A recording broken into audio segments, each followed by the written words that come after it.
Στο Ιασεμί μας είναι τα ωραία. Ναι, πιάσα το Ιασεμί. Η μυρωδιά του Διός τώρα ούταμε. Έλα, ξεκινούμε. Φίλες και φίλοι μου αγαπημένοι, σήμερα Μιχάλη μου θα φτιάξω εξαιρετικές πιτούλες με φέτα. Στην Κρήτη έχω κεραστεί τέτοιες πιτούλες, έπιασα τη συνταγή, την έκαναμε 1-2 φορές και τώρα θα σας τη δείξω και εσάς. Μοιάζουν με τις δικές μας τις κυπριακές που δείχνουμε σε άλλο βίντεο, έχουν αρκετές θέασεις, αλλά είναι και τούτες εξαιρετικές, πάρα πολλά ώρες. Άτε, πάμε να αρχίσουμε. Πάμε να μας πεις τα υλικά. Ναι. Φίλες και φίλοι μου, σας χαιρετώ στην κουζίνα μου εδώ στο χωριό σήμερα που θα κάνουμε τούτες τις πίτες με φέτα. Είναι ωραία να πιάνουμε και ιδέες από άλλους τόπους, εμπλουτίζουμε την κουζίνα μας, εμπλουτίζουμε τα τραπέζια μας και συνεχίζουμε με τα υλικά. Εδώ έχω 100 γραμμάρια φέτα, αλλά την έχω στραγγίσει από την αλάρμη που είναι μέσα, από τα ψες κατεκρίβεια, την έχω σκουπίσει σε τούτον το απορροφητικό χαρτί και την έβαλα στο ψυγείο. Βλέπεις είναι στεγνή, τη θέλω στεγνή. Και επίσης γιαουρτάκι φίλες μου, στραγγιστόν συνήθως χρησιμοποιώ εγώ, που είναι πολλά υγρά, αλλά και από το άλλο, πάλι θα κάνετε τη δουλειά σας, θέλω 3 κουταλιές γεμάτες, 100 γραμμάρια. Γίνονται αφράτες εξαιρετικές. Φίλες μου, όπου βάλουμε κεφίρ ή γιαούρτι, οι ζύμες μας είναι αφράτες και ωραίες. Επίσης θέλω αλευράκι, είναι ζάχαρο πλαστικής που φουσκώνει μόνον του, είναι 200 γραμμάρια. Δηλαδή είναι ένα φλιντζάνι και έναν τρίτο του φλιντζανιού. Έχω ακόμα 60 γραμμάρια έξτρα αλεύρι, 2-3 κουταλιές. Θα το θέλω στη διαδικασία που να ανοίξω τις πιτούλες. Θέλω 50 ml νερό, δηλαδή 1/4 του ποτηριού. Φίλες μου, πάντα λέω ότι τα αγκομετρικά δοχεία είναι φτηνά, εύκολα να τα προμηθευτείτε, τη ζυγαριά σας και να κάνετε σωστές δουλειές. Όπως αγοράζουμε διάφορα πράγματα, μπορούμε να τα έχουμε. Ζυγαριά για τα στερεά και ογκομετρικά δοχεία για τα υγρά. Ναι, ακριβώς. Ιδίως οι κοπέλες, οι αρχάριες που να μπουν στην κουζίνα για να έχουν επιτυχία και να μην τα παρατήσουν. Και εκτός τα λεφτά που θα τους στοιχήσουν και θα τα πετάξουν σε υλικά, αξίζει να προμηθευτούν τα δοχεία τους και τη ζυγαριά τους. Και από πάνω μέλι, κανέλα και ζάχαρη. Τούτα όσο θέλουμε βάζουμε. Επίσης θα χρειαστείς λάδι, ελαιόλαδο. Θέλουμε κανένα λίτρο ελαιόλαδο. Για να επιπλέουν μέσα. Να επιπλέουν. Τούτον πρέπει να το προσέχουμε με τα τηγανίσματα. Να μην βάζουμε λίγο λάδι και έτσι να μας κάθονται βαρετές από κάτω και να καίγονται. Πρέπει να έχουν το λάδι τους για να μπορούν να επιπλέουν, να βγαίνουν από πάνω. Και να ψήνονται ωραία και να μην καίγονται. Και συνεχίζουμε με την εκτέλεση. Ένα γεμού στο χέρι. Πάει το γιαουρτάκι. Θα βάλεις το νερό τώρα. Να πάρω το νερό τώρα. Διαλύεις το γιαούρτι δηλαδή. Είναι πάρα πολλά ώρες. Έχουν μια εξαιρετική γεύση. Έχουν μια μυρωδιά της φέτας. Ειλικρινά που έφα στην Κρήτη. Αρέσα μου πάρα πολλά. Θα βάλω το αλευράκι, δεν θα το βάλω όλο. Λίγο.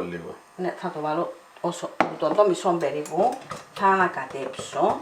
Και τη φέτα, φίλες μου, θα την θρηματίσω. Θα την κάνω κομματάκια και να την βάλω μέσα. Έτσι. Λιώνω την. Τεμαχίζω την έτσι με τα σέρκα μου. Αλλά θέλω την έτσι στεχνή.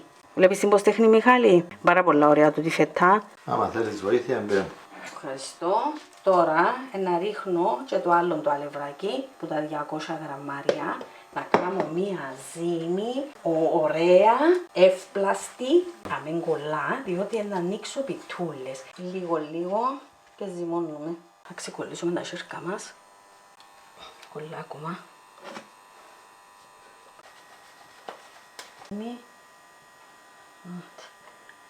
Τάχει το αλεύρι σου. Σταυρώνουμε και αφήνουμε για λίγο να ξεκουραστεί. Θα το σκεπάσω με μια πλαστική μεμβράνη και να το αφήσω 1 δεκάλεπτο να ξεκουραστεί. Μέχρι να πλύνω τα δοχεία μου και να συνεχίσουμε. Συνεχίζουμε να ψούμε το λάδι.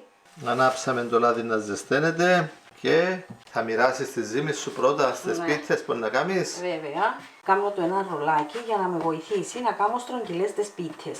Θα κάνεις 8 πίτσες τώρα. Τον... Άρα μοίρας το στη μέση, μετά ξανά στη μέση, ναι, και το άλλο στη μέση και μετά τούτα τα 4 ξανά στη μέση το καθένα. Έτσι θα βγει 8 περίπου ίσα κομμάτια για να κάνεις 8 πίτσες. Αν αρέσει στον Μιχάλη, 8 μπαλίτσες λοιπόν, να κάνουμε 8 πιτούλες. Ένα λεβράκι που κάτω από η λεκανίτσα μου και βάλω τες μέσα.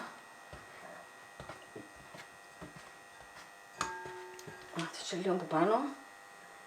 Για τούτο που σας λέω, να θέλετε Έξτρα αλεύρι. έξτρα λοιπόν αλευράκι. Αλλά εγώ θα τις κάνω και έτσι Και λίγο ρολάρισμα. ρολάρισμα. Λίγο αλευράκι. Θέλουμε να το ρολάρουμε, αλλά ανοίγει στο χέρι. Πάει και η δεύτερη. Αν να τις κάνεις πρώτα και μετά να αρχίσεις τη γανίσμα. Ναι.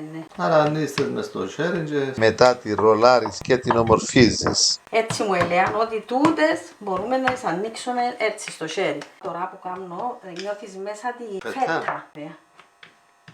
Λοιπόν, έβρασε το λάδι μας. Έκαναμε 8 πιτούλες με διάμετρο 12 εκατοστά και πάχος γύρω στο 1,5 mm. Χιλιοστό. Περίπου. Και ρίχνεις ένα ζυμαράκι μέσα. Έτοιμο. Έτοιμο, Ωραία, δεν βγήκε καλή. αμέσως από πάνω. Πάμε. 3 πιτούλες. Πάμε. Θα τις τηγανίσουμε 3-3. Έλα. Και πρέπει γρήγορα να γυριστούν. Ακριβώς όπως κάνουμε και στις δικές μας τις κυπριακές. Το ίδιο. Αμέσως πριν να τηγανιστούν γυρίζεις. Να μην με τις. φουσκώσουν διότι να φουσκώσουν μέσα. Και μπορούμε να στρυπήσουμε και λίγο.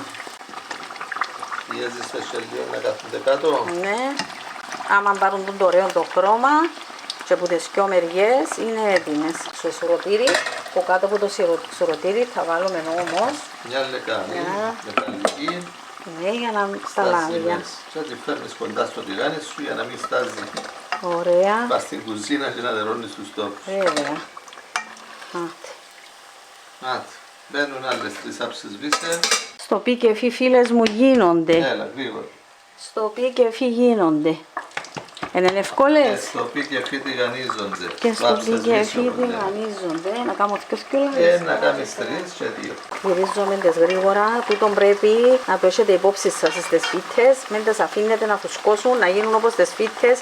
Για τα σουβλάκια. Τις πίτσες για τα σουβλάκια. Μπορεί να τηγανιστούν Και σε σπορέλαιο και σε ελαιόλαδο. ό,τι θέλει ο καθένας. Ό,τι θέλει ο καθένας. Οι ζεστές τρώγονται ωραία. Και ζεστές αλλά και μετά. Είναι ωραίες να τραβήσουν τις μυρωδιές τους από τη φέτα. Να δουν καλά και έτοιμες. Και ωραίο χρώμα. Να μπουν στο σιγοτήρι μας, να αφαιρεθεί το έξτρα λάδι. Τι κάνουμε τώρα. Τελευταία πινελιά μελάκι, καμιά κουταλιά. Όχι κουτά. Έτσι. Ζαχαρίτσα φίλες μου, αν θέλουμε βάλουμε μισό κουταλάκι και κανελίτσα. Μπορείτε να βάλετε και καβουρτισμένο σουσάμι. Πάει η δεύτερη Μιχάλη. Από πάνω. Και προχωρούμε. Δεν έκαναμε πολλές φίλες μου. Πασουστούες. Ωραία. Μα έχουν μέσα. Γιαούρτι και φέτα. Και- Πάντως έτσι ζεστές είναι ωραίες. Αρέσκει σου, ωραίο έφερα μέλι. την άλλη φορά. Γνήσιο μέλι. Το μέλι τούτο είναι βραβευμένο της Κύπρου. Ο η γατούλα μου εμυρίστηκε της Μιχάλη. Τι είναι κορίτσι μου. Δεν είναι τα ωραία που φέτρεχει το μέλι. Η ώρα η καλή να Ναι. απολαύσουμε τις πιτούλες με φέτα και γιαούρτι. Ωραιότατες. Με μια ξεχωριστή γεύση. Ωραίες, α. Μέλι, κανέλα και μέσα η φέτα και το γιαούρτι. Μέσα στη ζύμη. Δέστε τι ώρες φίλες μου, εξαιρετικές πιτούλες. Εν τω μεταξύ, εγώ τις διατηρώ, δεν είναι ωραία που κλείνει. Εγώ τις διατηρώ και στο ψυγείο αρκετές μέρες, διατηρούνται. Και ξεσκέπαστες, αλλά και με μια πλαστική μεμβράνη. Έχετε ώρα, κάντε τες, απολαύστε τες. Ακόμα μια συνταγή από μένα με πολύ πολύ αγάπη για σας, για την Like στο οικογένεια βίντεο, μου. εγγραφή στο κανάλι μας. Και να είστε καλά. Ωραίες, α. Εμπλουτίζουμε την κουζίνα μας. Αλλιώς πως θα υπάρχει εξέλιξη. Που το πρωί που είπα ότι θα τις κάνω. Κάντε τες, δοκιμάστε τες και να σας αρέσουν πάρα πολλά. Είναι ό,τι πρέπει.